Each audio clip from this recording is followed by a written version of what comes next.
Et bonjour, bonjour, c'est Perrine de la boutique Dans mes pochettes. Bienvenue sur une nouvelle vidéo de Project Life. Aujourd'hui, je vous propose de répondre à une question qui revient souvent sur le groupe Project Life par Dans mes pochettes sur Facebook, à savoir comment je peux rattraper mon retard. Et bien écoutez, dans cette vidéo, je vais vous proposer au moins une solution. A tout de suite.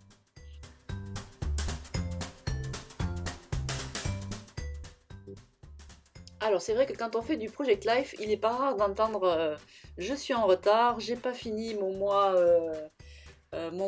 tel temps, je suis toujours à la semaine temps et voilà, et j'avance pas, et comment faire, est-ce qu'il vaut mieux que je rattrape, est-ce qu'il vaut mieux que je fasse la semaine en cours, ou est-ce qu'il vaut mieux que je remonte 3 ans en arrière, j'exagère un peu, mais bon, est-ce qu'il vaut mieux que je recommence du début d'année, voilà.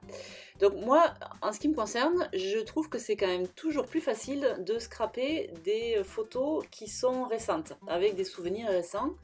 Et même si j'ai pris l'habitude de noter sur Evernote les petits journalings qui vont accompagner mes photos, malgré tout, je trouve que c'est toujours plus sympa de scraper des photos qui sont récentes. Bon, alors dans le cadre d'un mini-album, c'est peut-être un peu différent parce que on retrace des vacances, on retrace un événement particulier. Mais là, dans le cadre du Project Life, où c'est du quotidien, je trouve que c'est quand même plus sympa. Donc, j'avais pris un petit peu de retard. Alors, je vous avais déjà expliqué il y a quelques semaines que j'avais volontairement décalé d'une semaine pour me laisser le temps de pouvoir faire la vidéo, puis la monter et pour la publier ensuite le mercredi matin. Et là, j'avais repris encore une semaine de retard parce que les deux dernières vidéos ont traité de la même semaine en fait. J'avais découpé le week-end de la semaine 14 parce qu'on était parti en week-end et que j'avais beaucoup de photos. Et ensuite, j'avais fait la semaine 14, donc j'avais encore pris une semaine de retard. Donc ça me plaisait moyen finalement. Je m'étais dit au début que ça allait que ça allait me permettre d'avoir un peu plus de marge de manœuvre et parce que c'est toujours en fait contraignant de prendre le temps ensuite de monter la vidéo, il faut la mettre et la publier sur YouTube et j'ai pas un très très bon réseau, enfin voilà, ça prend toujours un peu de temps. Donc je m'étais dit, bon, 2 semaines de décalage finalement, c'est pas si mal et puis ça me permettra d'être plus cool. Sauf qu'en fait, encore une fois, comme j'ai du mal à scraper des photos qui sont un peu anciennes, et encore quand je dis ancien, c'est que 3 semaines en arrière, mais voilà. Donc là, j'avais décidé de rattraper mon retard en quelque sorte et de scraper en même temps la semaine 15 et la semaine 16. Donc ce que j'ai fait, j'ai imprimé mes photos, que au début de la vidéo, vous m'avez vu séparer d'un semaine 15 et semaine 16. Et ensuite, j'ai directement placé mes photos dans mes deux doubles pages. Donc c'est un peu plus contraignant que ce que j'ai l'habitude de faire, parce que d'habitude, je place pas mes photos dans les pochettes plastiques. J'en ai pas besoin en fait. Je mets une pochette à gauche sur mon bureau et une pochette à droite. Et même si les photos ne sont pas enfermées dans les pochettes, comme je bouge pas les pochettes en elles-mêmes, enfin, ça me gêne pas. Sauf que là, je savais que j'allais twister entre les 2 semaines. Et donc j'ai mis volontairement les photos dans chaque emplacement. Ensuite, j'ai mis les cartes dans chaque emplacement. Et c'est vrai que la contrainte, du coup, c'est que dès que je veux travailler sur une carte, je suis obligée de manipuler un petit peu mes pochettes. Donc là, du coup, il y a eu pas mal de coupures au montage de la vidéo parce qu'on me voyait beaucoup rentrer, sortir les photos. Donc ça, je vous ai épargné ça sur la vidéo. C'était pas très intéressant. Donc voilà, donc c'est une petite contrainte. Par contre, c'est vrai que en termes de gain de temps, j'ai l'habitude de scraper une double page en 3 quarts d'heure, 1 heure. Là, j'avais 1 h 15 de vidéo. Donc voilà, on va dire que dans le même temps, j'ai quasiment fait, j'ai fait 2 semaines quoi. Donc en termes de gain de temps, c'était vraiment pas mal. Voilà au niveau comment dire, de l'organisation. Ensuite, ce qui ne change pas, c'est que du coup, je reprends ensuite carte par carte et je viens décorer chaque carte, coller mon journaling. Alors vous allez voir, j'ai fait mon journaling, c'était en partie du texte tapé à la machine et en partie du texte écrit à la main, parce que je voulais retester en fait de réécrire à la main. Bon, je suis pas sûre que je le garde. Pour tout vous dire, mais voilà, c'était l'occasion de retester un petit peu ça. Finalement, j'aime bien, je trouve que le rendu à l'imprimante est quand même vachement plus propre qu'une écriture qui n'est pas toujours homogène. Un petit peu ce que je disais en fait en début d'année, mais bon, on verra. Voilà, donc et après, le process est le même que quand je scrape une seule semaine, c'est-à-dire que je viens décorer chaque semaine, chaque carte. Mais je reconnais que le fait d'avoir fait 2 semaines en même temps, j'ai vraiment gagné du temps sur la déco et sur la partie scrap elle-même. Après, tout ce qui est retouche des photos et impression des photos, ça change pas, j'ai imprimé le même nombre de photos.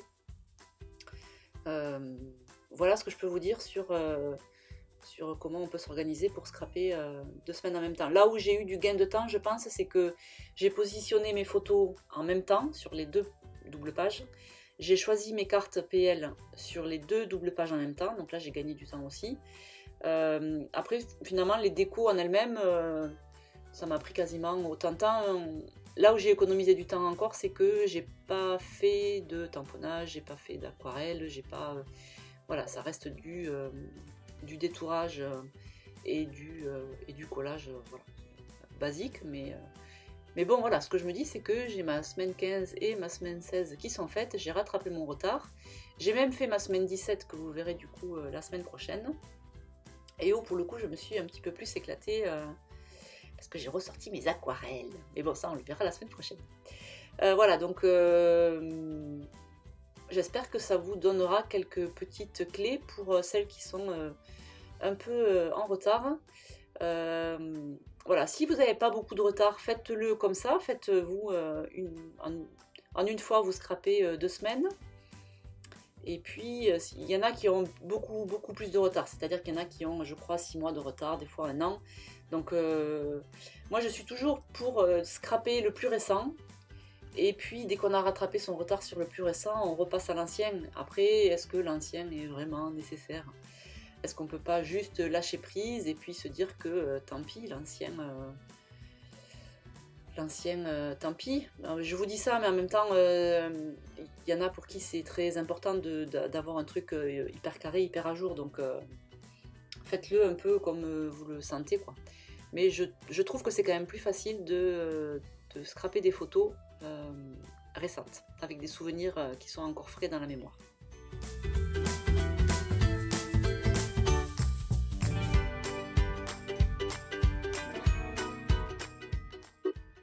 Donc là, je suis passée à la semaine numéro 16. Donc je décore un petit peu toujours dans le même esprit que la semaine 15 en fait. Hein. Je viens faire coller mes embellissements, mes petits bouts de texte. La fleur que vous m'avez vu utiliser sur la carte de titre de la semaine 15, c'était une fleur que j'avais décorée, que j'avais colorisée il y a quelques temps et que j'avais gardée parce que ça correspondait aux couleurs du kit d'avril. Donc voilà, donc c'était l'occasion de l'utiliser. Qu'est-ce que je peux vous dire sur cette vidéo par rapport au journaling, quand même un petit point sur le journaling, parce que c'est vrai que j'ai voulu tester l'écriture à la main, retester parce que je l'ai déjà eu testé, parce qu'en fait c'est un peu contraignant hein, de la façon dont je fais, de positionner mes photos, positionner mes cartes, et puis après je vais à l'ordinateur. En fait moi je suis sur l'ordinateur toute la journée, donc dès que je peux m'en échapper, je suis contente.